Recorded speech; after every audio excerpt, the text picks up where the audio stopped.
señor decano Víctor Anacleto Guerrero, doctor Francisco Rojas Rodríguez, miembros del Consejo Directivo, público asistente, tengan todos ustedes muy buenas noches. Continuando con el ciclo de conferencias terminados los viernes jurídicos, vamos a dar inicio esta noche a la conferencia del día de hoy. Continuando con el himno al ilustre Colegio de Abogados de Lambayeque, pido por favor ponerse de pie a todos.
¡Viva el ilustre Colegio de Abogados de Lambayeque! ¡Viva! ¿Pueden tomar asiento? Invitamos al decano, el doctor Víctor Anacleto Guerrero, para las palabras de bienvenida y saludo a todos ustedes.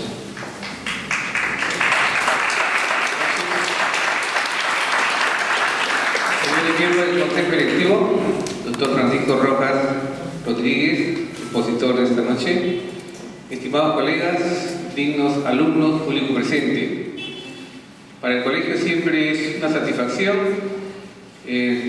las exposiciones de los viernes jurídicos, porque significa que estamos aprendiendo con las conferencias de expositores que vienen con mucha predisposición, como el caso del doctor Rojas Rodríguez, quien maestro de la Universidad San Martín de Porres de Lima, y en la primera invitación dijo que con mucho gusto venía a la capital de la amistad.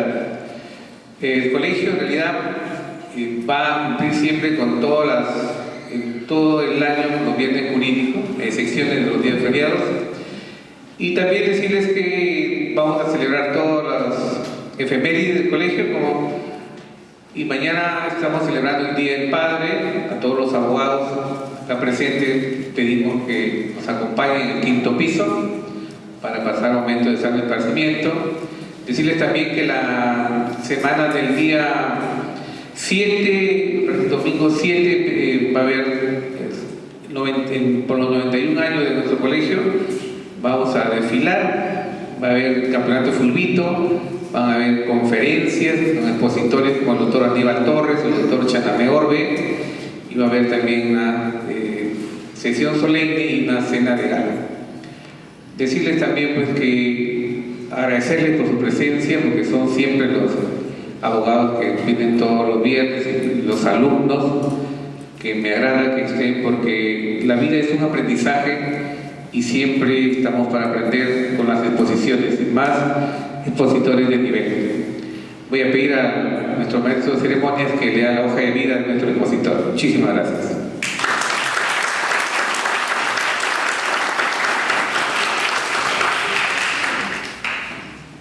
Esta noche nos acompaña el doctor Francisco Rojas Rodríguez con el tema Análisis de la problemática de la aplicación de la nueva Ley Procesal del Trabajo 29.497. A continuación vamos a dar lectura a su hoja de vida. El doctor es abogado por la Universidad San Martín de Porres con maestría en Derecho de Trabajo y Seguridad Social. Su experiencia profesional es docente universitario en el curso de Derecho Laboral de la Universidad Tecnológica del Perú y Universidad San Martín de Porres, expositor especialista en materia laboral de instituciones como el Colegio de Abogados de Lima, Ministerio de Justicia, Ministerio de Trabajo y Promoción del Empleo, Poder Judicial, CETAL, CEFIT, CEPEG, APEC, entre otros, y esta noche nos honra con su presencia, para quien pido por favor un fuerte aplauso.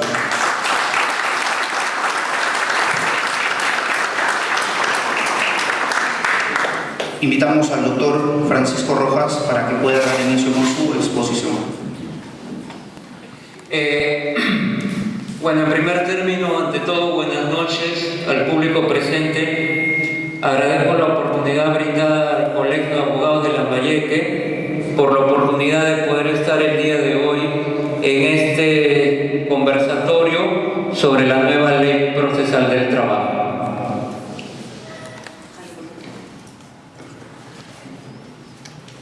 Voy a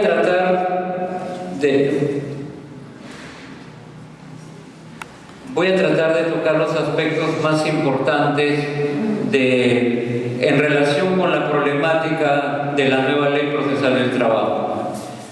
Para esto quisiera, en primer término, dejar en claro un dato muy importante. Primero, conviene recordar que el Distrito Judicial de Lambayeque fue prácticamente el quinto distrito judicial en el que comenzó la aplicación de la nueva Ley Procesal del Trabajo. Hagamos un poco de historia. La nueva Ley Procesal del Trabajo, la 29.497, fue publicada el día viernes 15 de enero del 2010 en el Diario Oficial del Peruano. Recordemos la fecha, 15 de enero del 2010. Y en la novena disposición de esta norma, la novena disposición complementaria, se establecía claramente dos situaciones importantes. Primero, que la nueva ley entraría en vigencia a los 6 meses de su publicación. Si fue publicada el 15 de enero, ¿cuándo entraría en vigencia? El 15 de julio del 2010, ¿correcto? Primer dato. Segundo dato, la aplicación o la implementación de la nueva ley se iba a dar de manera progresiva, algo similar al Código Procesal Penal, de manera progresiva. Por lo tanto, eso iba a depender de un cronograma que iba a elaborar el Consejo Ejecutivo del Poder Judicial, ¿correcto? Entonces, para esto el Poder Judicial elabora el cronograma de implementación del año 2010 y en él se establecen los 5 primeros distritos judiciales en donde se aplicaría la nueva ley. Comenzó el 15 de julio del año 2010 en Tacna. O sea, Tacna fue el primer distrito judicial. Está por cumplir 3 años la ley, en Tacna, primer distrito. Y en ese cronograma se estableció que en noviembre de 2010 ingresaría en el Distrito Judicial de Lambayeque. Por eso le decía, la norma está en camino a cumplir los 3 años en este Distrito Judicial. Por eso es muy relevante la exposición del día de hoy, porque verdaderamente es una norma que aquí, fundamentalmente en el Distrito Judicial de Lambayeque, tiene una implicancia tremenda, por lo que le estoy señalando. Definitivamente, en la aplicación de la nueva ley han surgido aspectos positivos y también aspectos negativos. Justamente la conferencia se titula Problemática, ¿por qué? Porque debemos tratar de ver cuáles son esos puntos álgidos, cuáles son esos puntos, esos obstáculos que se han encontrado en relación con la aplicación de la nueva ley.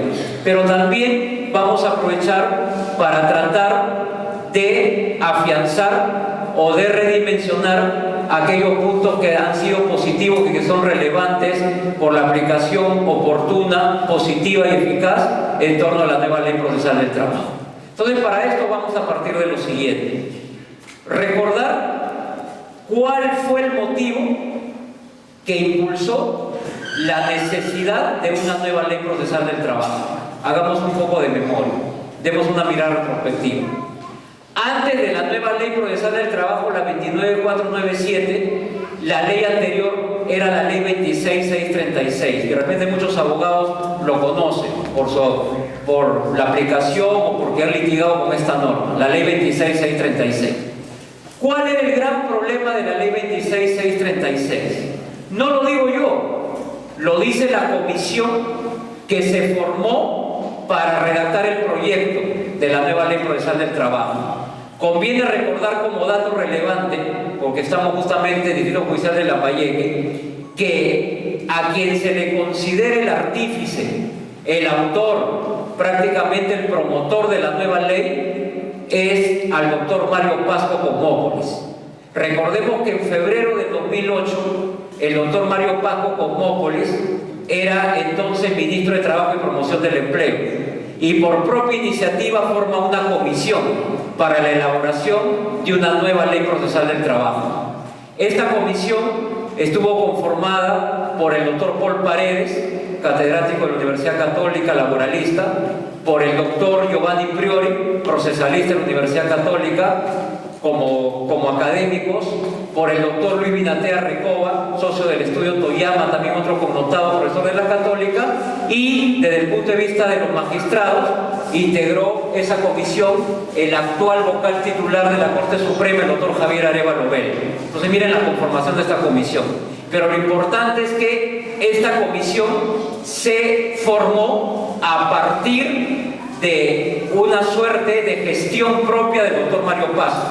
Por eso cuando en las conferencias se nos pregunta quién es el artífice de la nueva ley, lo tenemos que reconocer. El artífice de la nueva ley, el promotor de la nueva ley procesal del trabajo, el que puso el punto de partida para el nacimiento de esta norma, fue el doctor Mario Pasco Cosmópolis en el año 2008, en febrero, cuando formó esta comisión siendo ministro de Trabajo y Promoción del Empleo. ¿Correcto? Este también es un dato que me parece importante compartir con ustedes. Entonces, ¿qué hizo esta comisión?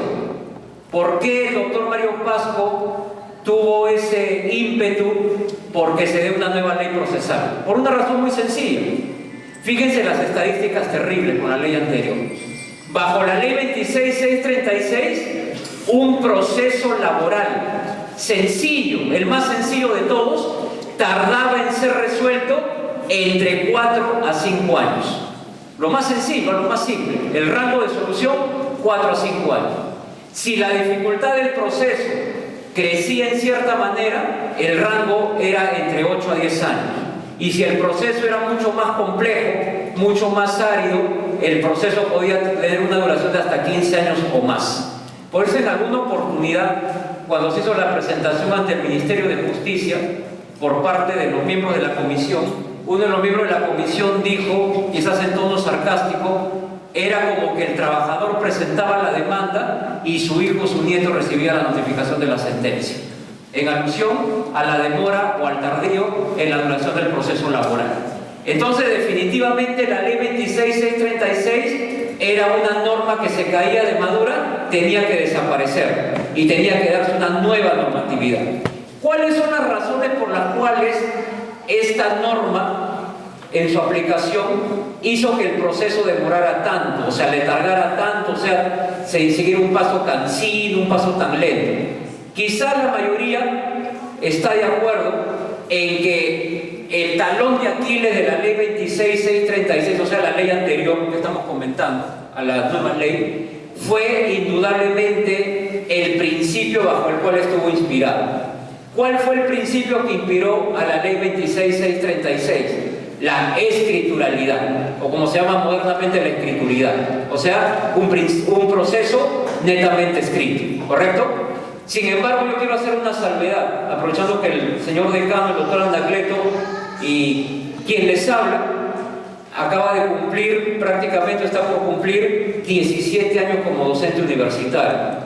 Yo me inicié el año 96 en mi alma mater, la Universidad Particular San Martín de Porres, dictando los cursos de Derecho Laboral, individual, colectivo y procesal laboral. Y dentro de ese recorrido académico, como lo sabe bien el doctor Anacleto, el compromiso del académico es estar permanentemente actualizado, por respeto a los alumnos, ¿no? Por una cuestión, verdaderamente es quizás una de las vocaciones más hermosas en lo personal, porque le permite a uno estar actualizado y también aprender de los alumnos. Entonces, en estos 17 años de docencia, verdaderamente nos hemos tratado de nutrir de la mayor cantidad de información. Entonces, bajo esa perspectiva, podemos establecer claramente que le voy a dar un dato académico, sobre todo a los alumnos, también a los señores abogados que lo van a recordar, que, por ejemplo, desde la percepción del derecho procesal, no existe un proceso que sea totalmente escrito, como tampoco existe un proceso que sea totalmente oral. No existe, señor.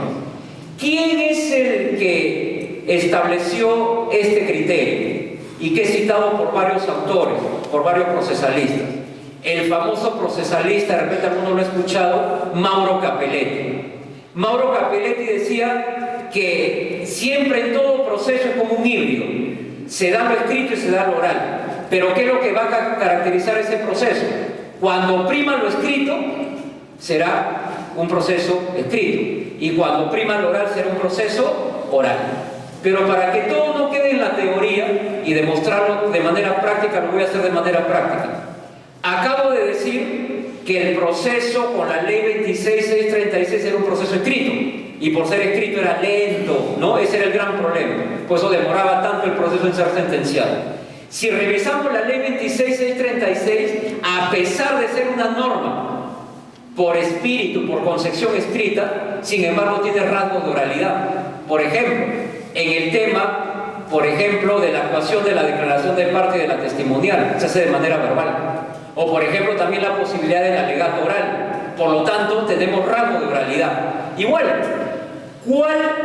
si me están entendiendo bien, si tenemos que erradicar el problema de la escrituralidad por ser justamente el punto álgido o el talón de Aquiles de la problemática de la ley anterior, debemos cambiar de modelo, ¿no? Porque se supone que tenemos que salir de un modelo escrito. Al salir de un modelo preponderantemente escrito, pasamos a la acera de al frente. ¿Qué implica, como dicen en el derecho contrario sensu? La nueva ley procesal del trabajo apuesta ¿por qué? Por todo lo contrario. ¿Qué es lo contrario a la escrituralidad por sentido común? La oralidad, ¿correcto? La oralidad es todo lo contrario, es decir, es la concepción o es el principio totalmente contrario a la escrituralidad. Entonces, la nueva ley incorpora como bastión, incorpora como principio nuclear, como principio inspirador de la nueva ley procesal del trabajo, la oralidad. O sea, la oralidad es lo que va a permitir que el proceso sea más rápido, que el proceso sea más ligero. Quiero aprovechar para decir lo siguiente. Esto no es una concepción aislada. ¿Por qué? Porque esto de la oralidad, dentro de lo que se llama el megaproceso, la megatendencia, no es aislado. ¿Por qué? Porque si nos ponemos a observar bien, ya la oralidad se había instaurado ¿en qué proceso? Para darle mayor celeridad, en el proceso penal, ¿sí o no? ¿Cuál es la base del proceso penal? La oralidad. O sea, como les digo, no es algo que se haya dado solamente en el proceso laboral, es lo que se llama una megatendencia. Cuando hablo de megatendencia, quiere decir que en diferentes partes del mundo, en diferentes países, se pasó del modelo escrito al modelo oral, por entenderse que la oralidad, sea proceso penal, civil, laboral o el que sea, le imprimía mayor celeridad al proceso, ¿correcto? Entonces ya, bajo esa visión mucho más amplia, nosotros ya tenemos la oralidad primero en el proceso penal, ahora tenemos la oralidad en el proceso laboral, y ojo, en el Congreso de la República ya tenemos, o se está elaborando el proyecto de un nuevo Código Procesal Civil, que está bajo la, ¿no es cierto?, bajo el espíritu también de la oralidad. Entonces la oralidad se convierte en la mega tendencia. Por eso quería hacer la aclaración para que entiendan el contexto general. O sea, es algo que viene como una tendencia general. En este caso concreto, aplicado al proceso laboral. Entonces, le decía, la nueva ley se basa en la oralidad, ¿correcto? La oralidad. Pero sin embargo, como decía Mauro Capelletti, si bien es cierto el proceso puede tener esa preponderancia de oralidad, también vamos a tener rango de escrituralidad. Vamos a ir muestras al canto. A ver, si revisamos la nueva ley procesal del trabajo, por ejemplo, el artículo 16, requisitos de la demanda, vamos a encontrar que textualmente, ¿qué nos dice la nueva ley en el artículo 16 en el encabezado? La demanda se presenta por escrito. ¿Se dan cuenta? O sea, estamos hablando de una norma basada en la oralidad, pero sin embargo la misma ley está reconociendo textualmente que tanto la demanda como la contestación de la demanda se van a presentar por escrito. Otra demostración, porque hay que demostrarlo no solamente con la teoría, sino también con los aspectos prácticos de la norma, de la literalidad de la nueva ley procesal del trabajo. Ustedes saben que, según Mario Pasco, son 3 los pilares de la nueva ley. ¿Cuáles son esos 3 pilares de la nueva ley? Primero, la oralidad, ¿correcto? O sea, el caballito de batalla o el pilar más importante de la nueva ley es haber incorporado la oralidad para aligerar el proceso, para hacerlo más célere, más rápido, más expeditivo, la oralidad.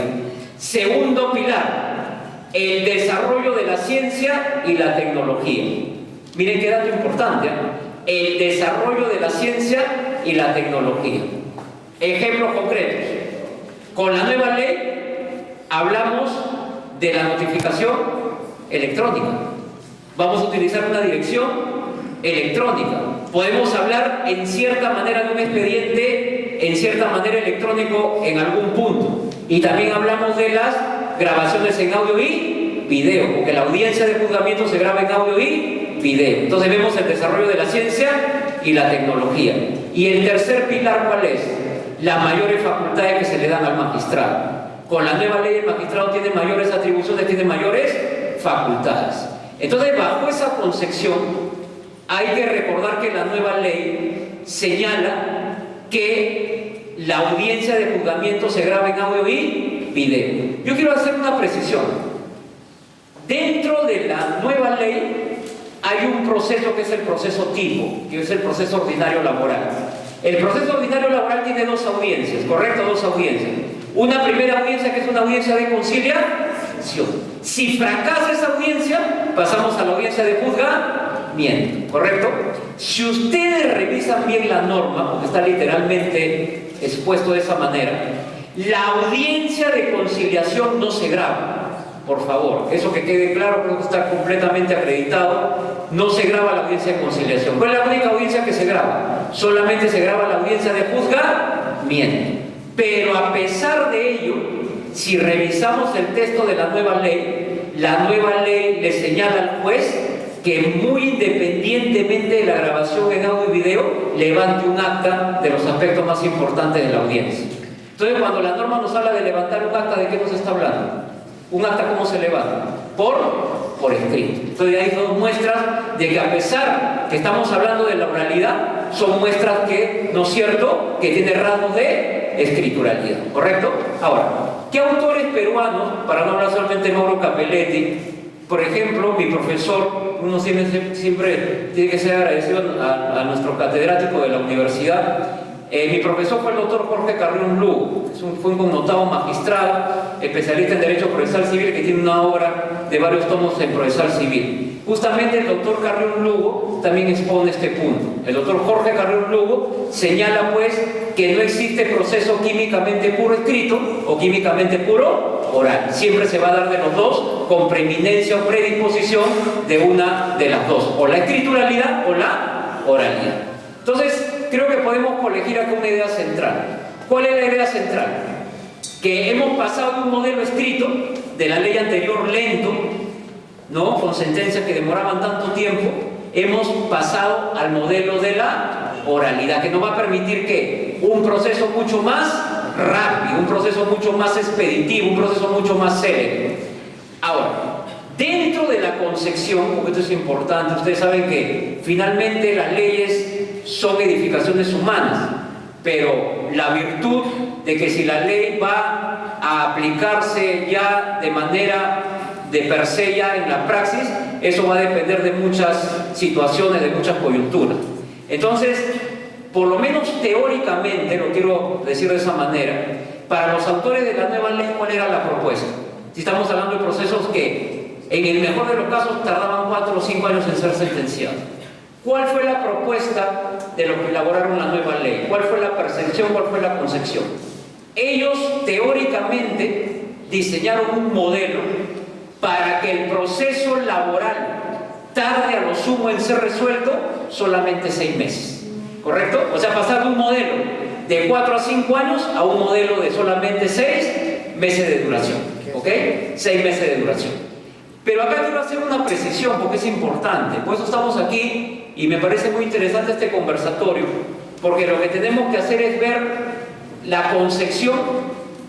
Una cosa es la teoría, otra cosa es la práctica, o de repente sí se ha dado en la práctica, pero en cierta manera, y de repente en otro segmento no. Me voy a explicar, creo, mejor de la siguiente manera. Miren, cuando hablamos de que el proceso dure 6 meses en todas sus instancias, va a depender del tipo de proceso del cual hagamos el análisis.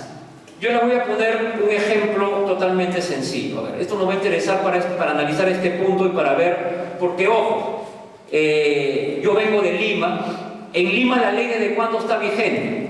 Ustedes no ganan, ustedes van por los 3 años. ¿Saben cuánto tiempo tiene en Lima recién? 6 meses.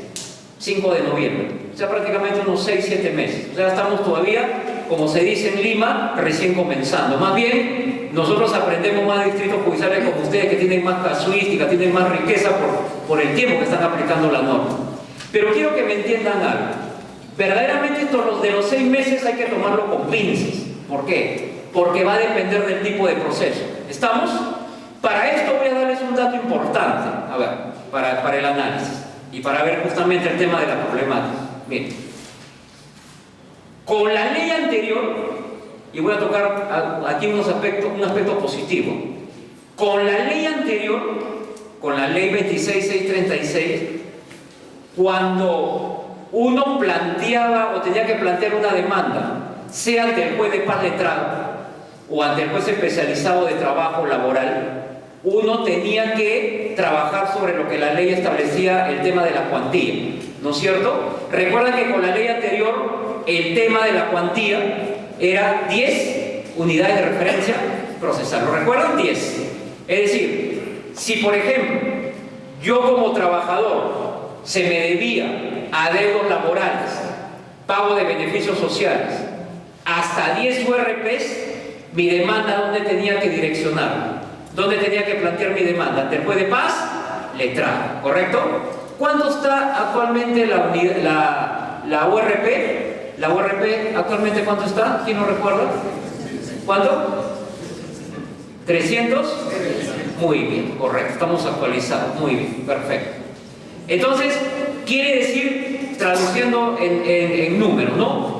Si el monto, actualizando con la tasa y el arancel y la URP actualizada, de referencia procesal, si mi demanda es hasta 3.700, ¿dónde demanda? ¿Ante el juez de paz? Letrado. ¿Estamos?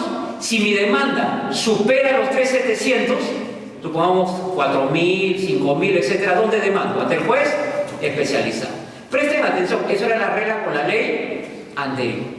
¿Qué va a acontecer con la nueva ley? Inclusive esto se trabajó mucho porque tuvimos la suerte de recibir información cuando se discutió la nueva ley, porque la nueva ley, por si acaso, pasó por la Comisión de Trabajo del Congreso y pasó por el Pleno. O sea, fue discutida esta ley en el Congreso, la nueva ley procesal del trabajo. Entonces, aquí, en la propuesta que quedó, y quedó en el texto de la ley, fue elevar la cuantía. Actualmente, con la nueva ley, como todos sabemos, la cuantía se elevó a 50 unidades de referencia procesal. O sea, ya no eran 10, sino se elevó a 50. Trabajemos entonces con el sentido común.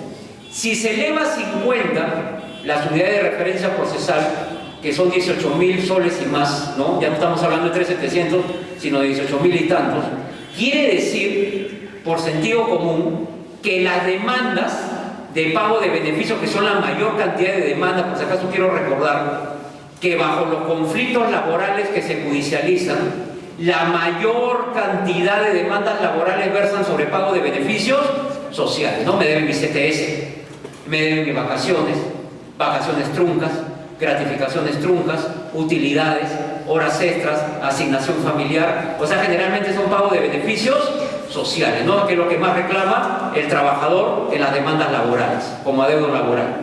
Entonces, si antes, con las 10 URPs, ¿dónde iban más las demandas de pago de beneficios sociales? O sea, ¿qué juzgado conocía más por la cuantía? El juzgado especializado, ¿correcto? Pero al elevarse la cuantía a 50, ¿ok?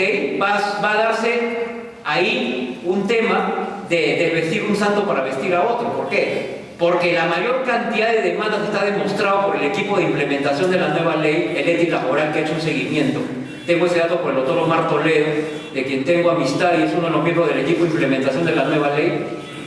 Entonces, con este incremento de la cuantía, ahora, con la nueva ley, la mayor cantidad de demandas, ¿dónde van? Ya no van a los juegos especializados, o sea, de pago de beneficios sociales, sino ¿dónde se direccionan? Ante el juez de paz, letrado. ¿Me están entendiendo? O sea, ¿por qué les digo eso? Porque miren, si un proceso laboral comienza en un juzgado de paz letrado, ese proceso, por su propia tramitación, ustedes saben que las instancias judiciales, en el peor de los casos, la parte perdedora va a apelar. ¿Y quién va a resolver la apelación? El juzgado especializado. Y ahí concluye el proceso. Quiero que me interpreten eso. Por lo tanto, la mayor cantidad de procesos de pago de beneficios sociales sí podrán lograr el tiempo de 6 meses. ¿Por qué? Porque ahí no hay recurso de casación. ¿Me están entendiendo la lógica? Entonces quiero que me entiendan esa parte teórica, o sea, la parte en donde se elabora mentalmente la norma. ¿Por qué? Vuelvo a repetir. Porque 6 meses, muchos dirán, pero es probable, me está vendiendo cebo de culebra. ¿No? Si es probable, ¿por qué? Tiene lógica. Porque es un proceso que va a iniciarse en el juzgado de paz y va a terminar en el juzgado especializado. No va a ir a recurso de casación. Ustedes saben dónde más demora el proceso. Cuando se eleva recurso de casación. Por lo tanto, la duración de los 6 meses es viable. ¿Me están entendiendo la lógica, por favor? La duración es viable. Ahora creo que en esa parte estamos todos de acuerdo. O sea, la concepción teórica sí es viable. Porque esos procesos, que son la gran mayoría de pago de beneficios, como van a iniciarse en el juego de paz letrado, ya no van a llegar a recurso de casación. Por lo tanto, sí es factible, si el Poder Judicial da toda la infraestructura, correcto, sí es factible llegar a los 6 meses. Yo les comento en Lima. En Lima hay subdistritos. Por ejemplo, en Lima hay subdistritos Lima Sur y Lima Norte. Por ejemplo, en Lima Sur, que es la parte de Villa María, El Triunfo, etc., los procesos laborales están culminando en 4 meses. Por versión propia, acabo de ver justamente el libro al doctor Anacleto, de mi profesor y mi maestro, el doctor Francisco Gómez Valdés. Justamente he estado en reunión con mi maestro, el doctor Gómez Valdés, la semana pasada, y él me decía, y alguien de que siempre yo consulto, ¿por qué? Porque el doctor Gómez vive prácticamente de litigio. Es un abogado a quien yo le guardo bastante aprecio porque es mi maestro en la maestría y sobre todo por ser una persona que ha publicado varias obras en materia laboral. Él tiene varios libros sobre derecho individual, derecho colectivo, derecho procesal, la nueva ley procesal del trabajo, el contrato de trabajo en 2 tomos, etcétera, etcétera. Y acaba de publicar una norma sobre seguridad social. Entonces, el doctor Gómez me confiaba y me decía, Francisco, tú en la disertación de posiciones da este dato porque es relevante. En Lima Sur se están resolviendo los procesos en 4 meses. O sea, más rápido inclusive de lo que los teóricos pensaban. En los procesos que están comenzando en los juzgados de paz, letrado. ¿Ya? ¿Correcto? O sea, en esa parte es viable. ¿Dónde, por lo tanto, viene el problema? El problema viene con aquellos procesos en donde hay recurso de casación, porque seamos honestos. ¿Dónde se entrampa más el proceso? En el recurso de casación. Pero sin embargo les quiero comentar algo interesante. Ya son datos muy importantes, ¿ah? Porque en cierta manera influyen bastante. Miren, no somos muchos, y soy honesto en decirlo, los que nos dedicamos al derecho laboral.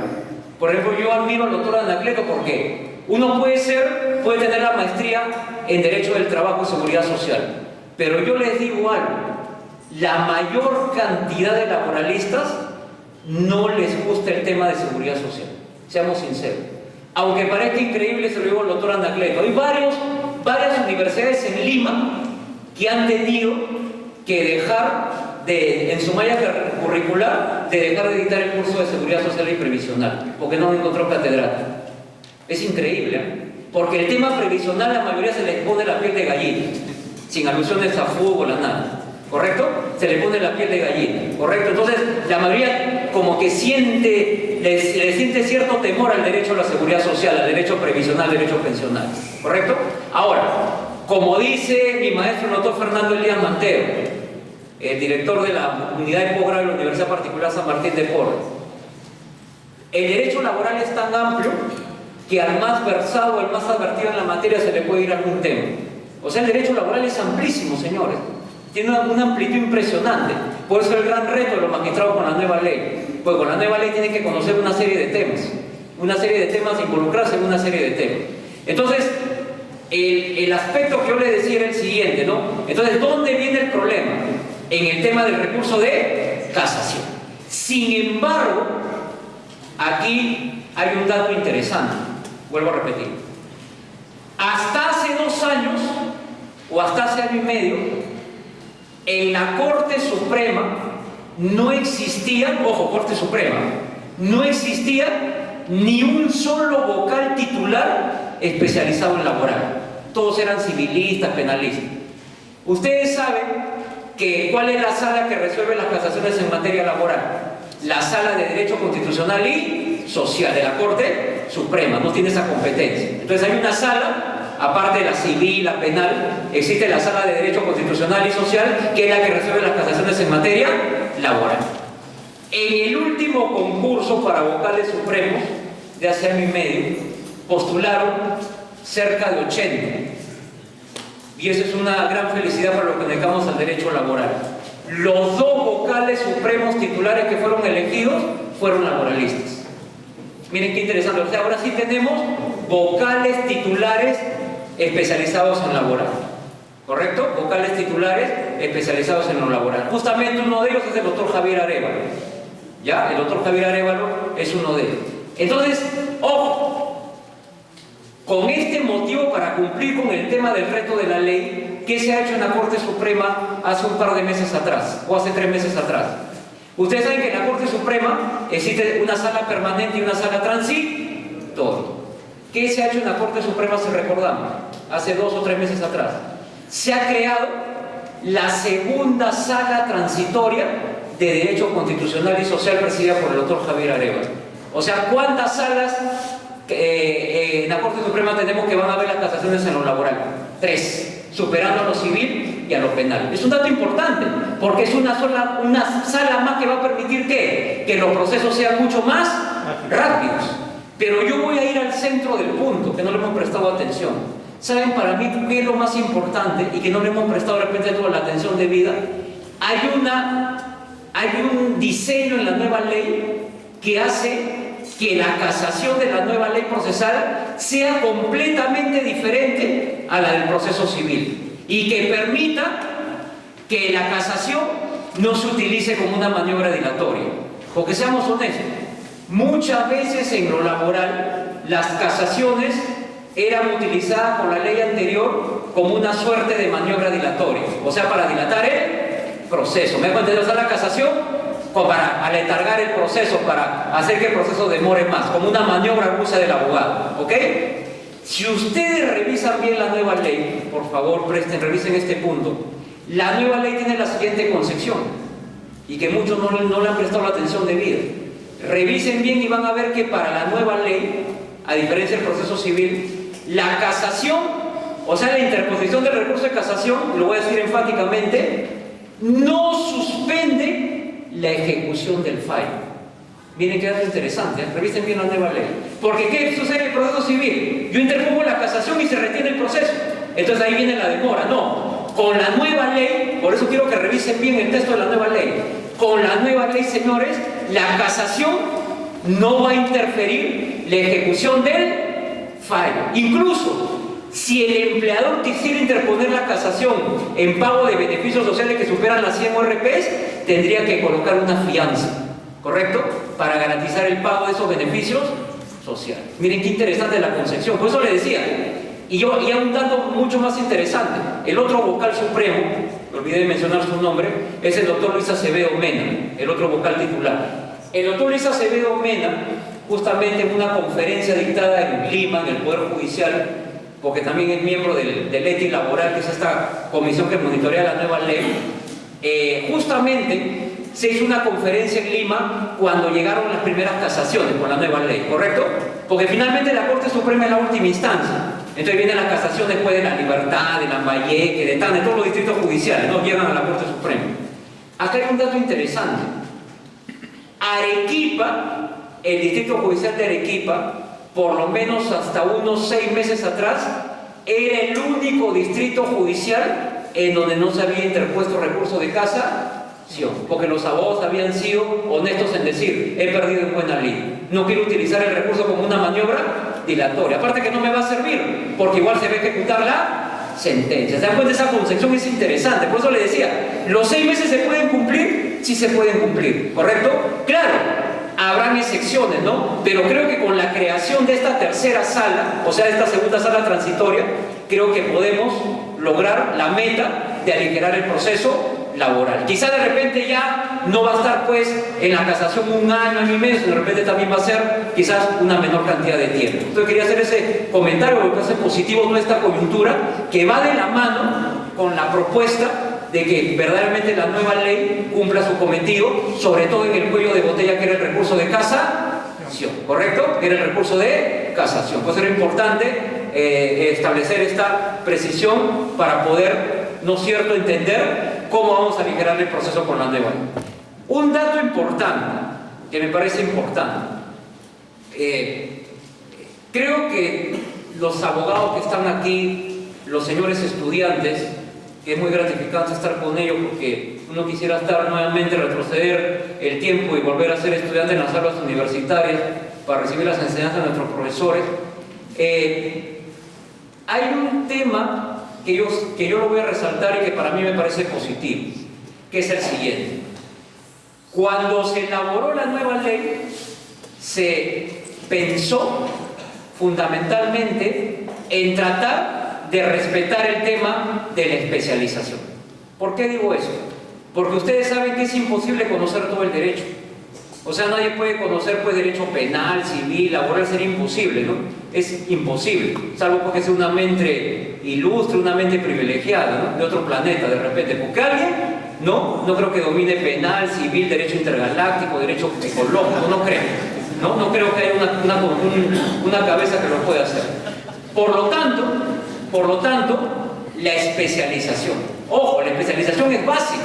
Si ustedes revisan, a ver, la ley orgánica del Poder Judicial, ¿en qué se basa? En la especialización. No nos habla de juzgado especializado. Hace años, esta ley orgánica del año 92. Acuérdense que, por ejemplo, en la década del 80, que a mí me tocó practicar, yo iba a un juzgado civil y encontraba sentado un penalista como juez. O iba a un juzgado penal y me encontraba con un civilista. Entonces no había especialización, o sea, la concepción ahora es la especialización. Es decir, si yo me voy a un juzgado laboral, yo tengo que encontrar una persona que domine derecho laboral, porque mientras más exista la especialización, el rango del error judicial va a disminuir. Lógico, ¿no es cierto? Porque si yo conozco más el tema, se entiende que yo lo domino más. Como decía el maestro italiano Francesco Carneluti, el juez no es una deidad, el juez no es un dios, el juez es un ser humano, por lo tanto se puede equivocar. Como se puede equivocar y se equivoca el juez, existe la instancia plural. O sea, toda resolución es revisable, ¿no? Porque un juez se puede equivocar, ¿correcto? Pero si ese juez ha sido preparado en el tema que va a resolver, créanme que el rango del error va a disminuir, ¿ok? Esa es la concepción de la especialización. Entonces, es muy importante esto, ¿por qué?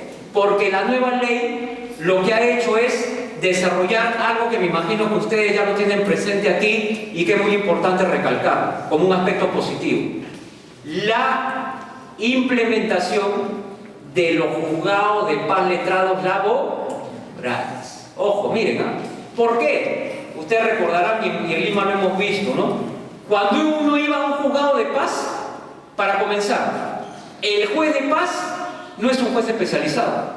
El juez de paz es un juez todista, porque ve penal, ve civil, ve familia, ve laboral. Como una vez escuché en una conferencia de un señor magistrado, lamentablemente es un juez que conoce tanto que al final no sabe nada, ¿no? Porque nadie puede conocer civil, penal, laboral, familia, es imposible, ¿correcto? Entonces, ¿qué ha hecho la nueva ley? Algo importante.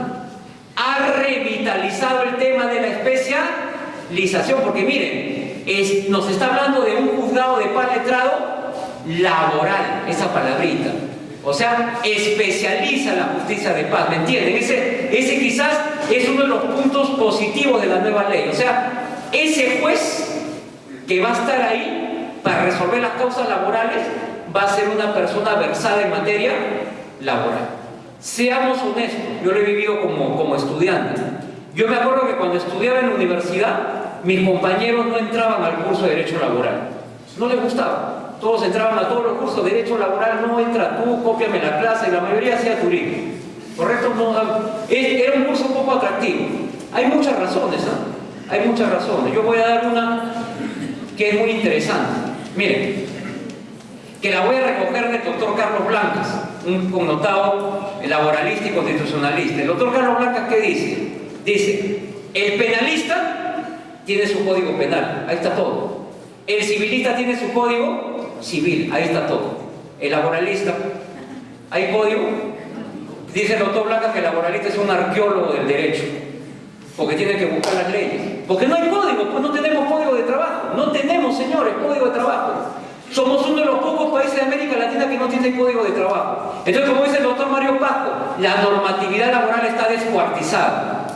Parece que le gustaba el descuartizador al doctor Mario Pasco. Está descuartizada la norma, está dispersa, está fragmentada, está dispersada. Entonces, por ejemplo, hay una norma que me regula la CTS. Hay otra norma que me regula las gratificaciones. Hay otra norma por ahí que me regula las utilidades. Hay otra norma que me regula el contrato de trabajo.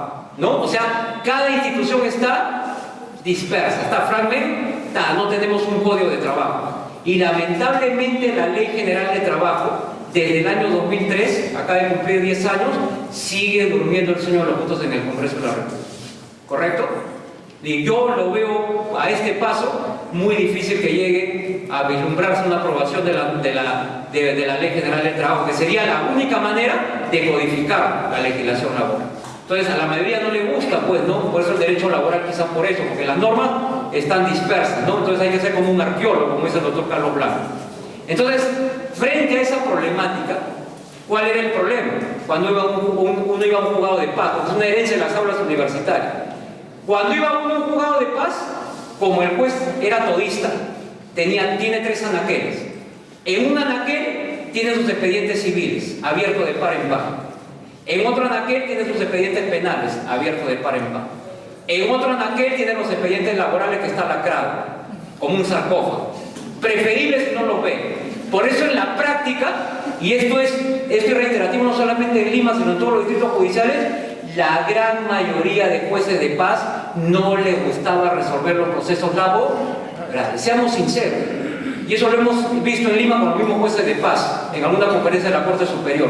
Entonces, el juez de paz, como no le gustó laboral, peor, pues. O sea, los expedientes laborales sí es posible que desaparezcan, que se los lleven, que se pierdan. ¿No? Más resolvía sus expedientes civiles y sus expedientes penales.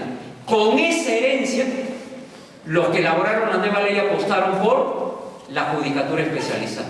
Entonces, ¿ahora qué encontramos en este juego de paz letrado laboral? Encontramos un señor magistrado que tiene conocimiento pleno del derecho laboral, que sí conoce no solamente la parte procesal, sino fundamentalmente la parte sustantiva, ¿no es cierto? Entonces es muy importante esto como aspecto positivo. Entonces, dentro de este contexto, reitero, vamos a ver otro aspecto. Como estamos en un tema que vamos a tratar de sacarle provecho en cuanto también aprovechar humildemente para hacer unas recomendaciones, sobre todo a los señores abogados. ¿Qué es lo que hemos visto hasta ahora? Por información que hemos recibido, hemos tenido la oportunidad, por ejemplo en la San Martín, hemos tenido la oportunidad con el doctor Elías Mantero de poder repartir a los alumnos unos videos de 10 audiencias del Distrito Judicial de la Libertad, ¿no? Que nos han servido sobre todo en la cátedra como aspecto práctico para ver cómo se han ido desarrollando las audiencias. Después hemos podido asistir, hemos podido conversar con jueces del Distrito Judicial de la Libertad en algunos eventos para poder establecer cuáles son los puntos, porque fundamentalmente como estamos aquí con abogados y con estudiantes, este es un mensaje para los señores abogados y en cierta manera también para los magistrados, porque todos tenemos que tener espíritu autocrítico. A ver, la nueva ley trata de impulsar algo que con la ley anterior estuvo prácticamente muerto, o fue un saludo a la bandera: la conciliación, ¿no? Las estadísticas de la conciliación con la ley anterior son nefastas, son casi nulas, por decirlo menos.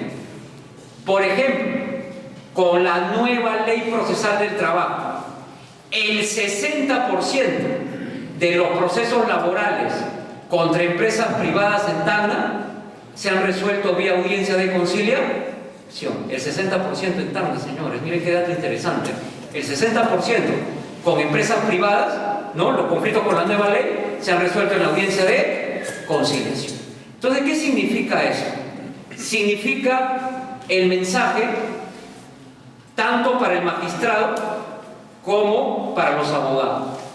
Quien les habla, y a veces es una suerte porque es una coyuntura muy especial que nos permite para trasladar el dato hacia ustedes, quien les habla tuvo la oportunidad de asistir como funcionario del Ministerio de Trabajo y Promoción del Empleo por la Dirección de Capacitación a una capacitación que se hizo en Tacna al momento que justamente se estaba en toda la aplicación de la nueva ley. Tuve la oportunidad, por eso lo digo con nombre y apellido, de conversar con el doctor Luis Saica Gallegos. ¿Quién es el doctor Luis Saica Gallegos? El doctor Luis Saica Gallegos fue el primer juez que llevó a cabo el primer proceso con la nueva ley procesal del trabajo. O sea, el primer proceso laboral fue llevado a cabo por el doctor Luis Saica. Entonces, cuando yo tuve la oportunidad de conversar con el doctor Luis Saica, justamente lo encontré en el momento en que ya se había llevado a cabo la audiencia de conciliación, que había fracasado, era una demanda de indemnización por despido. Y estaba, como ustedes saben, si no fracasa la audiencia de conciliación, luego de 30 días hábiles necesita audiencia de juzgamiento y hay tres opciones, ¿no? Que el juez sentencie inmediatamente, sentencie dentro de 60 minutos o que postergue la sentencia para dentro de 5 días hábiles, ¿no? Según la concepción de la nueva ley. Entonces, el doctor Luis Saica me confió y me dijo: doctor Rojas, verdaderamente yo me siento un poco, conmigo mismo, un poco mortificado, porque yo hubiera querido que este proceso, por ser el primero, termine ¿en qué audiencia? En la audiencia de conciliación, ¿no? Sin embargo, lamentablemente la conciliación no prosperó y la conciliación fracasó. Claro, pero acá hay un detalle que me parece que pinta de cuerpo entero este señor magistrado, pues uno tiene que ser autocrítico. Me dijo: doctor, yo recién me voy a matricular en un curso de conciliación. ¿Se dan cuenta? O sea, ¿qué significaba esto para el magistrado? ¿Cuál es el mensaje? El mensaje es: si tú quieres ser aplicador de la nueva ley, tienes que dominar conciliación. No solamente para el magistrado en sí, sino también para los abogados, para ser buenos negociadores. ¿Me están entendiendo el mensaje ahora? O sea, para trabajar con esta nueva ley hay que tener un conocimiento, por lo menos básico, de lo que es las técnicas de conciliación. Entonces, primera recomendación: seguir un curso de conciliación, sobre todo a los señores abogados que están litigando con la nueva ley. Le va a servir bastante, ¿ok? Y ojo, sabemos pues que nos dicen que en el Perú somos tinterillos, papelucheros. Me acuerdo de la época de Paco Yun, que esta obra de César Vallejo, ¿no? De los papelucheros, los tinterillos, etc. Nos gusta el litigio, nos gusta la litis, no nos gusta la conciliación, no nos gusta la cultura de Paco, que somos picapleitos. Pero creo que uno se tiene que modernizar. Creo que uno tiene que entender que muchas veces ese famoso adagio que dice justicia que tarda no es justicia, o más vale un mal arreglo que un buen juicio, ¿no? También reza otro adagio. Entonces hay que ver la conciliación como un tema que nos permite resolver el caso y también para el abogado recibir el honorario inmediatamente. Claro que hay algunos que todavía están acostumbrados a decir no, yo no concilio porque más me conviene, mientras más instancias sean, mi honorario va a ser mucho mayor. Esa cultura la tenemos un poco que descargar en nuestra mente. O sea, es un cambio de chip en la mentalidad del abogado, ¿ya? Entonces eso hay que tenerlo bien presente. Entonces, primer punto, el tema de la conciliación. Segundo punto, no lo digo yo, se lo digo con toda modestia, se lo digo como un interlocutor válido, si ustedes quieren que sea valedero el término, lo siguiente. Los señores magistrados de los diferentes distritos judiciales, porque actualmente de los 28 distritos judiciales que hay en el Perú, ¿en cuántos distritos está vigente la nueva ley? En 15. ¿Ya? O sea, de los 28 hay 15 que ya están con la nueva ley y hay 13 que todavía están con la ley 26.636. Entonces, ¿qué han detectado los señores magistrados? Y lo dicen de manera muy respetuosa a los señores abogados, que han detectado que lamentablemente son pocos los abogados que dominan litigación oral y técnicas de interrogación. Poquísimo.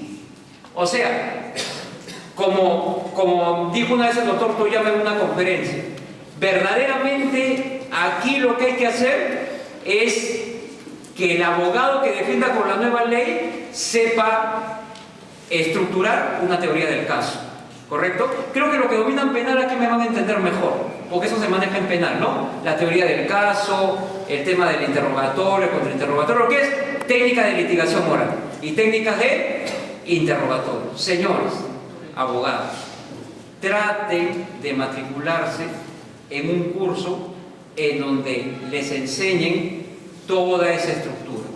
Les va a servir bastante, porque lamentablemente los abogados con la nueva ley siguen litigando con el sistema tradicional.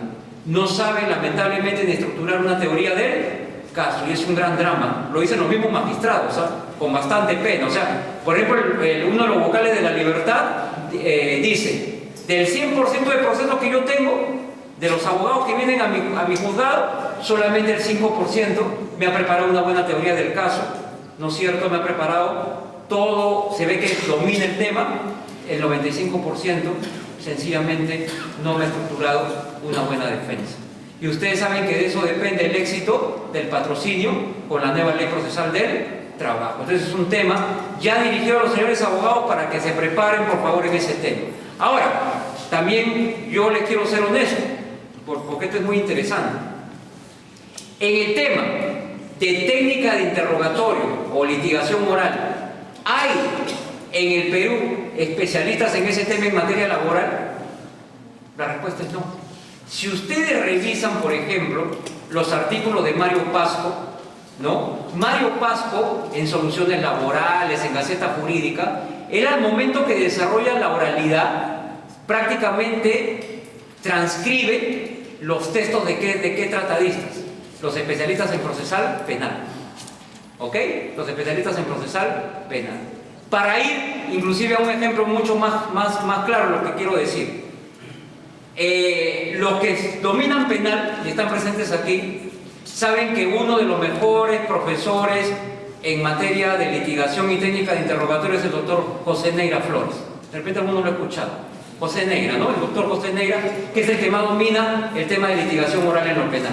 Se tuvo que convocar al doctor Neira para que el doctor Neira dictara las conferencias, porque no había especialistas en derecho laboral para aplicar todo este sistema. Entonces, ¿qué se ha hecho? Hay un grupo de profesores que han viajado a Chile, porque de los países de América Latina, quizá Chile sea el país que tiene un mejor desarrollo en el proceso laboral, ¿no? Estadísticamente Chile está bien desarrollado. Entonces se han nutrido de esta experiencia y ahora podemos decir que sí podemos prepararnos con mayor acierto, con mayor solidez en el tema de técnicas de interrogatorio y litigación oral. Entonces, para los señores abogados, traten de mejorar ese punto, ya como un consejo sano. Créanme que si mejoran ese punto, su estrategia de defensa va a ser mucho mejor y la expectativa de poder triunfar en el proceso va a ser mucho mayor. Yo sé por qué se los digo, ¿correcto? Entonces traten de buscar la mejor manera de congraciarse o de tener un contacto con el tema de las técnicas de interrogatorio y litigación oral. Y luego un tercer aspecto, que también tiene que ver con los magistrados y también con los señores abogados. Como les decía, nosotros estamos viendo la parte adjetiva, o sea, la parte procesal. Pero hay que recordar que no todo es el proceso. O sea, el proceso es, como se dice, la mecánica para resolver el conflicto, ¿no? La forma como los diferentes actos para resolver el conflicto. Pero el fondo del conflicto, ¿cuál es? La parte material, la parte sustantiva. No se está muy bien, no, la parte sustancial. Entonces, se ha detectado una gran falencia, y también lo digo con bastante honestidad. ¿Cuál es esa falencia? Hay abogados que se han centrado únicamente en el tema procesal. Entonces han descuidado la parte sustantiva, no sé, la parte sustancial, la parte material. Entonces, recomendación: traten de nutrirse, de seguir cursos que tengan que ver, por ejemplo, con contratación laboral, ¿no? Para el tema, por ejemplo, aplicar la primacía de la realidad, la desnaturalización de los contratos, o reclamar pago de beneficios sociales. Traten de nutrirse del tema de beneficios sociales. Traten de nutrirse de todas las instituciones medulares del derecho laboral. Porque, vuelvo a repetir, finalmente, cuando yo ingreso a hacer una reclamación judicial, el fondo del asunto, ¿cuál es? El fondo del asunto es una reclamación sustancial, una reclamación sustantiva, una reclamación material, y lo mejor es dominar el tema.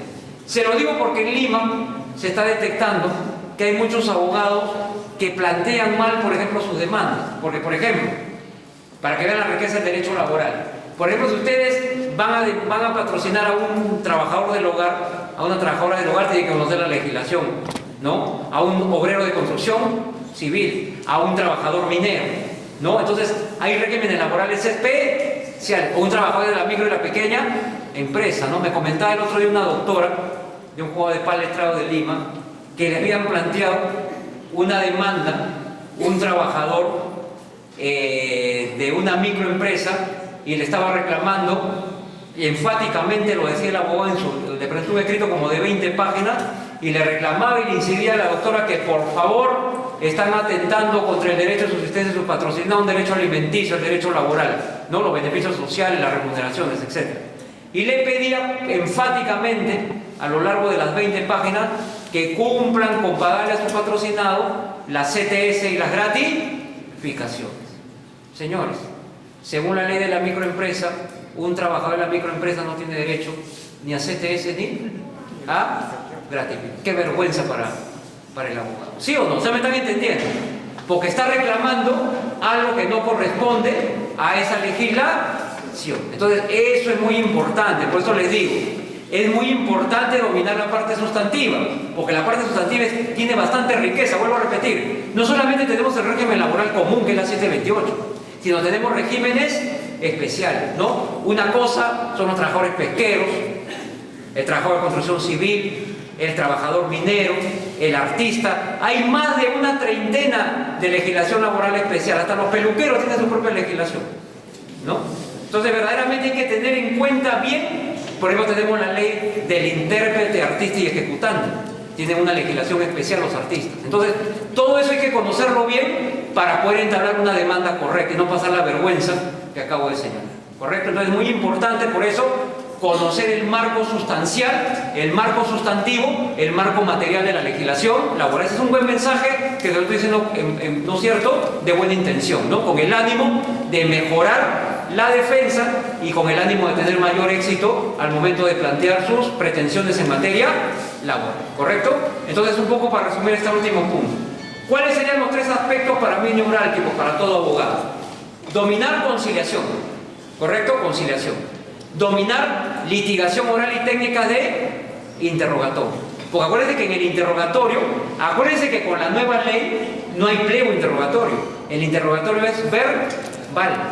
Y en una pregunta a un testigo puede estar el triunfo en el proceso. Una buena pregunta, planteada de manera correcta, puede hacer que caiga el testigo o puede ser que caiga la parte contraria a una declaración de parte. Y de esa respuesta, el juez, al valorarla, me puede dar la razón y declarar fundada la demanda a favor de mi patrocinio. No, por eso le digo, dominar técnica de interrogatorio, contrainterrogatorio. Y luego, el tema de dominar la parte sustantiva, la parte sustancial, la parte material del derecho laboral. ¿Correcto?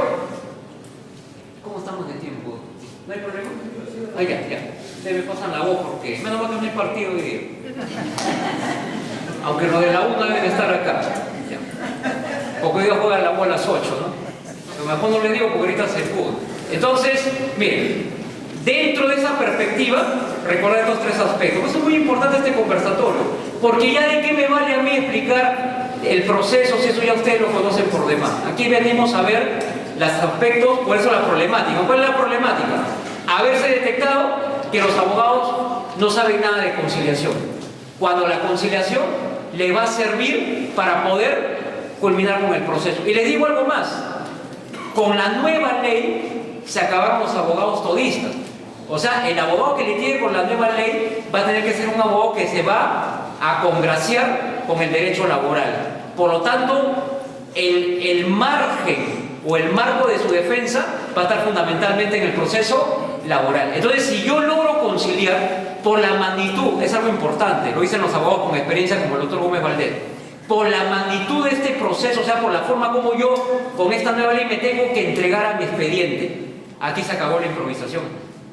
Aquí se acabó que yo soy abogado todista, viene mi primo y me dicen, ¿sabes qué, primo? Tengo un problema laboral, ayúdame en esta audiencia, ven mañana que tengo una audiencia. Y yo voy y me paro a improvisar. No, porque voy a ser grabado. Como dicen por ahí, me van a tomar un examen de grado. ¡Qué vergüenza! Pues cuando revise la sala me va a ver uno de los vocales que es mi compañero en la universidad, me van a ver mis colegas. Entonces yo tengo que estar debidamente preparado. Es todo un reto. O sea, aquí se acabó la improvisación. Tiene que haber una buena preparación. Si ustedes no dominan el tema, consejo, no acepten el patrocinio. Se los digo de buena gente, ¿no? Porque van a quedar registrada su actuación, grabada en audio y video. Porque acuérdense que todo se lleva a cabo en la audiencia de juzgamiento, en el proceso ordinario, o en la audiencia única en el proceso abreviado. Entonces ahí se ve el alegato del abogado. Entonces un abogado que no sabe ni dónde está parado va a quedar mal parado, dicho sea de paso. ¿Ya? Por si acaso consejo sano. Entonces, bajo esa perspectiva, vuelvo a repetir, el dominio de la conciliación es importante, ¿ya? Dominar la conciliación, porque si yo concilio, no voy a ser un abogado que tenga 30 casos, ¿correcto? Tengo 30. Por mi involucración con mis patrocinados, esos 30 expedientes de repente me van a estresar, ¿sí o no? Entonces, ¿no sería mejor que de esos 30 expedientes lo vaya resolviendo vía conciliación? ¿No sería mejor por estrategia? ¿Por qué? Porque voy matando los expedientes a través de la audiencia de conciliación. ¿Me están entendiendo? Entonces, eso me va a permitir a mí tener un mayor campo de acción en mi defensa de otros procesos. Me va a permitir poder tener mayor cantidad de procesos. Porque si yo empiezo a jugar con que los procesos van a terminar con una sentencia tradicional, prácticamente no me va a alcanzar el tiempo para poder patrocinar a todas las personas que quisiera patrocinar. Ese es un mensaje de las personas que litigan con la nueva ley, por si acaso.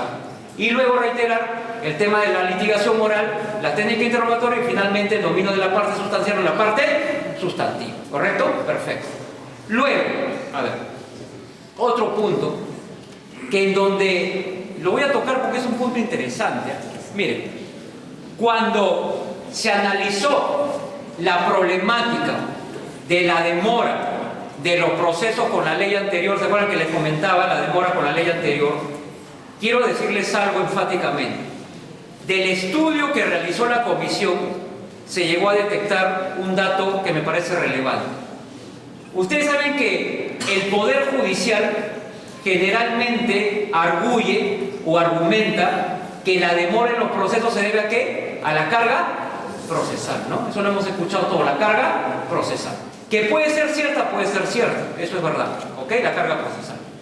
Pero lo que se llegó a detectar, y me parece importante, interesante, y este es un mensaje para los abogados y también para los señores alumnos y para todas las personas que se van a involucrar con la nueva ley, porque este es un tema de lo más relevante, inclusive más relevante que lo que acabo de hablar, porque toca el tema ético, el tema moral, ¿no? Miren, se llegó a detectar que no solamente la carga procesal era factor detonante para la demora de las causas, sino que el factor que estaba ahí subsumido, que estaba ahí prácticamente de manera solapada, pero que finalmente también influía igual que la carga procesal, aunque ustedes no lo crean, era la inconducta procesal, ¿correcto? Es decir, el mal comportamiento de ¿quiénes?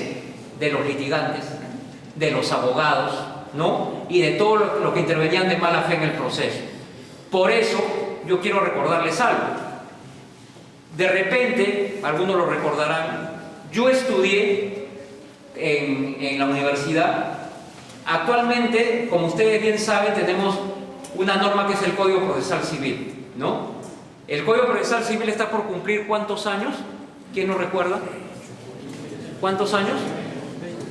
¿Cuánto? 20, muy bien, doctor, lo felicito. Si fuera un programa de concurso le daría un premio. Efectivamente, a ver, el Código Procesal Civil, y es un dato para que no se olviden, yo le digo siempre a los alumnos, el Código Procesal Civil es una norma patriótica. Cuando le pregunten por el Código Procesal Civil, acuérdense de fiestas patrias. ¿Cuándo entró en vigencia el Código Procesal Civil? El 28 de julio del 93. Miren qué fácil manera de recordar. 28 de julio del 93. Por lo tanto, este 28 de julio, ¿cuántos años cumple? 20 años de vigencia. Código Procesal Civil, ¿correcto? Yo estudié, aquí veo colegas que son de mi generación, de generaciones mayores, entonces me van a entender. No es que yo sea promoción de Justiniano, sino que yo estudié, por favor, yo estudié con este código, con el Código de Procedimientos Civiles de 1912. De repente a algunos señores abogados se les viene la nostalgia. O sea, el código anterior, ¿no? El Código de Procedimientos Civiles del 12. Yo estudié con ese código. Ustedes recordarán, porque eso podemos dar fe todo lo que estamos bajo ese código antiguo, vetusto, añejo, que es pieza de museo, como quieran decirlo, o un código ya para dinosaurios, pero finalmente fue un código. Ese código, o con ese código, los litigantes hacían lo que querían. Los jueces no le veían la cara a los litigantes. ¿Quiénes manejaban los expedientes? Los secretarios, ¿no? Los escribanos, etc. Entonces, lamentablemente con ese código no había una sanción para el mal abogado, para el mal litigante. Entonces, cuando se está por elaborar el Código Procesal Civil, su mentor, el doctor Juan Monroy Gálvez, establece dentro de la comisión una postura que es la siguiente: señores, tenemos que terminar con la jungla de la ley anterior. O sea, no puede ser que el proceso sea tierra de nadie. Tenemos que controlar la conducta, tenemos que controlar a lo que se llama en la doctrina el litigante temerario. Así lo llama la doctrina. ¿Qué es el litigante temerario?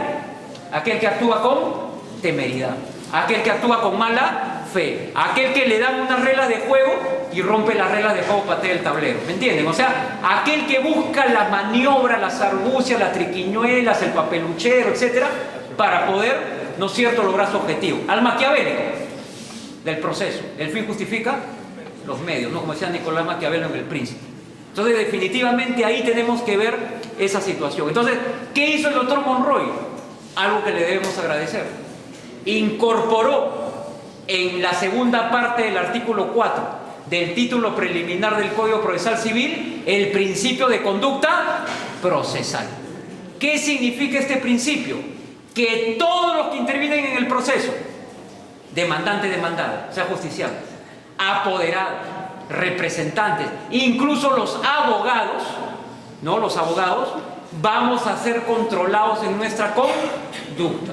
Como dice el Código Procesal Civil textualmente, todos deben actuar con veracidad, probidad, lealtad y buena fe. Así lo dice textualmente el Código Procesal Civil. Repito, todos los que intervienen en el proceso deben actuar con veracidad, con la verdad, con probidad, con lealtad y con buena fe. Creo que a buen entender pocas palabras, ¿ok? Entonces, ese es el principio de conducta procesal. ¿Qué ha hecho la nueva ley procesal? Pues eso para mí es un tema importante, porque en la doctrina el principio de conducta procesal está concebido como el principio ético-moral del proceso. Miren la concepción, el principio ético-moral, ¿no? El principio ético-moral, que debe acompañar a toda aquella persona que se involucre en un proceso, ¿ok? Entonces, con la nueva ley se ha dado algo interesante. Para muchos de repente hasta se les ha ido la mano, y después lo vamos a ver por qué. Con la nueva ley prácticamente, si ustedes revisan bien la nueva ley, en varios apartados de la nueva ley se hace una regulación de la conducta procesal superior. Ahí yo tengo una diapositiva que les estoy dejando, ahí está desarrollado el tema. Un tratamiento muy superior a la ley orgánica del Poder Judicial y al mismo Código Procesal Civil. O sea, si tenemos que hablar de una norma que ha regulado con amplitud la conducta procesal, es la nueva Ley Procesal del Trabajo. Por ejemplo, a ver, vamos pruebas al campo. La nueva ley nos habla de las reglas de conducta en las audiencias. ¿Qué pasa, por ejemplo, si estamos en una audiencia y suena este aparato sin autorización del juez? ¿Qué pasa? Según la nueva ley, el juez está facultado para imponer ¿una qué? Una multa, muy bien, ¿no? La sanción pecuniaria, donde más duele en el bolsillo. Esa multa va de media URP hasta 5 URPs. No depende del modelo del celular. Depende del momento en que se produce la interrupción. O sea, del momento en que se... ¿Me están entendiendo? O sea, porque ¿quién va a medir el monto? El juez. No, porque el juez va a aplicar la conducta. O sea, supongamos que el juez está haciendo una parte importante de la audiencia y suena el celular sin su autorización. Ojo, yo el celular no lo estoy poniendo como un ejemplo que quiera ponerlo. Revisen bien la ley. La ley dice bien claro, el uso del celular, o sea, la ley habla de celular, sin autorización del juez u otro medio análogo. Así lo dice textualmente la ley. O sea, la ley nos habla del celular. Ni siquiera lo estoy diciendo yo, por si acaso. O sea, es el texto de la ley. No lo estoy poniendo como ejemplo. La ley textualmente dice celular u otro medio análogo. Pero se ha puesto en la premisa de que Dios sabe que vendrá con la futura tecnología, ¿no? Eso me hace recordar cuando el doctor Monroy contaba que en el Código Procesal Civil, en el artículo 130, donde está la forma del escrito, la forma del recurso, acuérdense que dice el numeral 1. El recurso debe estar redactado en máquina de escribir. Si yo hubiera cortado la redacción ahí, no hubiera podido utilizar la computadora, ¿sí o no?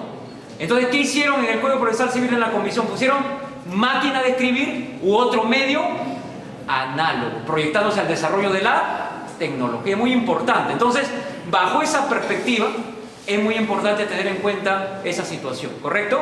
Entonces, es muy importante tener en cuenta lo siguiente, que hay dos figuras que se han incorporado en la nueva ley. Una, el hecho de no respetar la regla de conducta en las audiencias. Por ejemplo, lo que acabo de decir, que la multa es entre media URP hasta 5 URP. Ustedes saben su ecuación matemática, ¿correcto? Y luego hay otra más lapidaria. ¿Cómo se llama la otra figura que incorporó la nueva ley? La nueva ley ha incorporado la figura de la temeridad o mala fe procesal. ¿Saben hasta cuánto llega la multa? De repente alguno lo recuerda. Menos mal que no les ha pasado acá. No tienen vivencia, menos mal, gracias a Dios. La multa es de media URP hasta 50 unidades de referencia procesal. Quiere decir que me podrían multar con más de 18.000 soles por temeridad o mala fe procesal. ¿Ya? Por temeridad o mala fe, que no es poca cosa. Pero acá viene, lo que le voy a decir es un tema de discrepancia. Hay quienes están a favor, hay quienes están en contra. La nueva ley, yo les decía, supera a la ley orgánica del Poder Judicial y supera al Código Procesal Civil en el tema de conducta procesal. ¿Qué figura ha creado la nueva ley? Que muchos la consideran excesiva. La figura de la responsabilidad solidaria. A ver, le pongo un ejemplo concreto. Yo sé que lo saben, pero sería bueno recordar. Para el que no sabe, quizás se va a caer de espaldas como Condorito, pero sería bueno recordar. Supongamos que el trabajador incurre en temeridad o mala fe procesal, ¿correcto? El trabajador, ¿ok? Y se le impone una multa de 10.000 soles, el trabajador, ¿ya? Yo soy abogado del trabajador y se le impone a mi patrocinado una multa de 10.000 soles. Como mi trabajador no tiene plata, el que paga la multa soy yo. ¿Cómo se llama esa figura? Responsabilidad solidaria, ¿correcto? ¿Me han entendido? Es una figura que está en la nueva ley procesal del trabajo.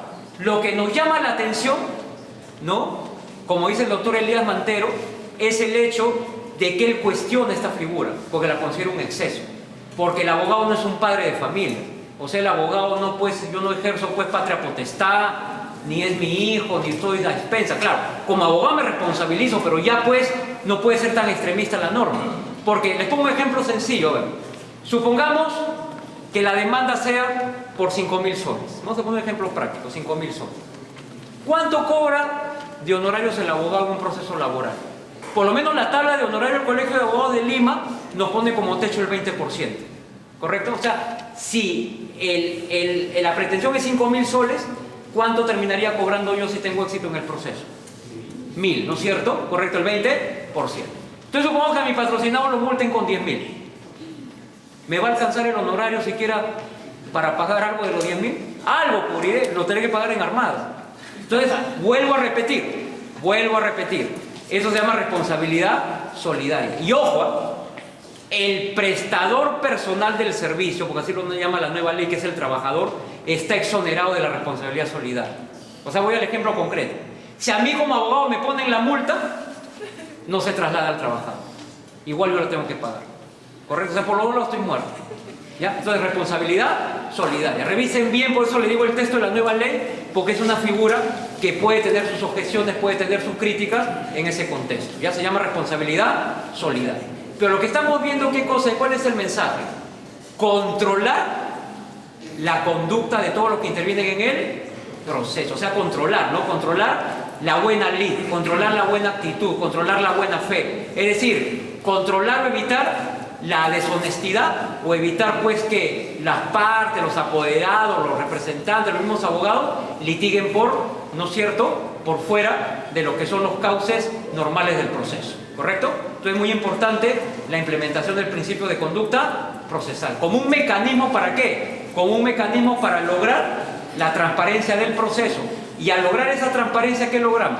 La celeridad. Porque lo que quiere la norma, ¿qué cosa? Es que el proceso termine lo más rápido. Entonces, muchas veces con esas inconductas, que son maniobras argucias para entorpecer el proceso, muchas veces el proceso se detenía. ¿Se dan cuenta? No era por la carga procesal, sino era por la inconducta de las partes. Entonces, esta norma ataca ese tema. Con lo cual, se logra también por ahí, ¿no es cierto?, que el proceso sea mucho más rápido, sea mucho más ligero, bajo el principio de conducta procesal. ¿Cómo estamos de tiempo? No sé yo.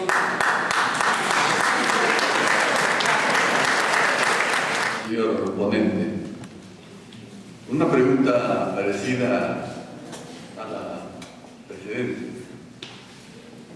El nuevo código indudablemente tiene sus bondades, incluso aplica principios constitucionales, que es muy interesante. Pero en la práctica, como se dice, aquí he tenido ya una decepción. Una audiencia que comenzó el mes pasado, se va a reanudar la audiencia el 6 de enero del 2013. Entonces, ¿dónde está la agilidad de la audiencia, que debe ser una sola? ¿Y por qué prorrogarse pues un año, prácticamente? Entonces, ¿qué hacer ante esto? Reclamado verbalmente al señor juez. Dice que ese cronograma que le han alcanzado no tiene la culpa. ¿Qué hacer sobre esto usted en su experiencia, doctor? Ok, doctor, le agradezco la pregunta. A ver, llegamos a un punto álgido, ¿no? Como les digo, del equipo técnico de implementación, quizás un poco la voy a ampliar, el ETI laboral, cuando la novena disposición complementaria de la nueva ley dispuso que el Consejo Ejecutivo establezca el cronograma de implementación, el Consejo Ejecutivo del Poder Judicial crea el ETI laboral, el equipo técnico de implementación. Entonces, el equipo técnico de implementación es el encargado del monitoreo de la nueva ley. Definitivamente hay escenarios positivos, pero también hay escenarios negativos. Por ejemplo, inclusive en una situación más complicada que la de ustedes está el Distrito Judicial de la Libertad, ¿ok? Y Lima se aproxima a ese escenario por lo que le estoy señalando. Entonces, doctor, indudablemente que acá hay una responsabilidad, como lo dije desde un inicio, hay que decirlo con total claridad, del mismo Poder Judicial, que no ha creado las condiciones para que la nueva ley logre el anhelo de cumplir lo que teóricamente estaba plasmado. Yo le podría decir, porque he conversado con algunos miembros del ente laboral, sería, por ejemplo, interesante que en todo caso ustedes planteen un reclamo formal del incumplimiento de la ley, porque es evidente que es así, ante la Corte de Lambayeque, pero también podría ser interesante, me atrevo a darles el consejo, de que puedan dirigir su petitorio, ¿no?, al equipo técnico de implementación. Pues como les digo, el equipo técnico de implementación monitorea, es lo que quiero que me entiendan, ETI laboral, lo pueden encontrar en la página web del Poder Judicial, se llama ETI laboral, equipo técnico de implementación. Entonces, solicitarle al equipo técnico, por favor, que frente a la no aplicación a los casos concretos que ustedes me están señalando, que los hay, vuelvo a repetir, que en situación peor está el Distrito Judicial de la Libertad, no, frente a esos casos se trate de buscar la mejor manera de crear de una vez una mayor cantidad de juzgados, porque vuelvo a repetir, finalmente el tema central es el tema de carga procesal. Entonces, si tenemos más juzgados, si tenemos más órganos judiciales, creo que vamos a aligerar el proceso. Y una experiencia positiva, ¿cuál es? Pues eso la mencioné. Así como está la negativa que ustedes me han mencionado, y lo tenemos que aceptar porque es una realidad incuestionable, también tenemos la positiva. Tacna ya tiene 3 juzgados especializados de trabajo. Sería bueno tratar de acudir a la Corte y tratar de también hacer el petitorio ante el equipo técnico de implementación. Es el consejo que yo le puedo dar en mi experiencia personal. Gracias.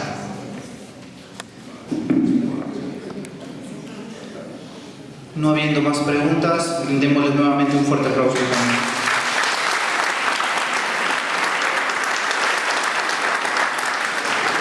Invitamos al decano, al doctor Víctor Anacleto Guerrero, para la entrega de un presente. Estimados colegas, a propósito de la nueva ley procesal de trabajo, el Colegio de Abogados ha solicitado ya al Distrito Judicial que preside el doctor Guerrero para que, por ejemplo, Trujillo tiene 4 salas laborales y tiene la misma carga procesal. Y acá tenemos una sola sala laboral, una que se va a convertir, entonces necesitamos más juzgados laborales, más salas laborales.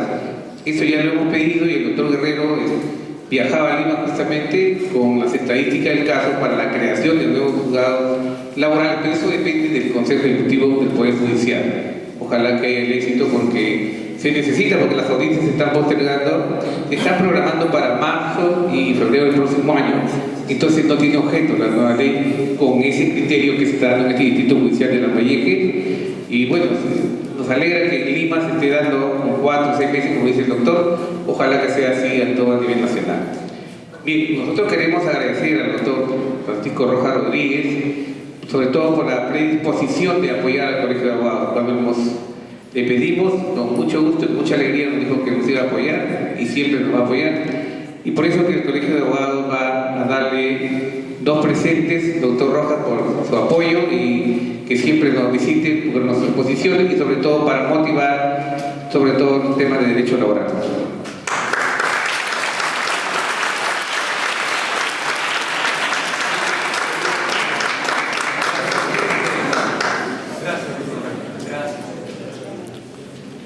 Bien, agradecerles por su presencia a los abogados, padres de familia. Mañana tenemos una reunión y seguimos con las conferencias el próximo jueves, saneamiento de la propiedad inmueble del doctor Pesci Flores, y esperemos que todo y que este auditorio se llene. Muchísimas gracias.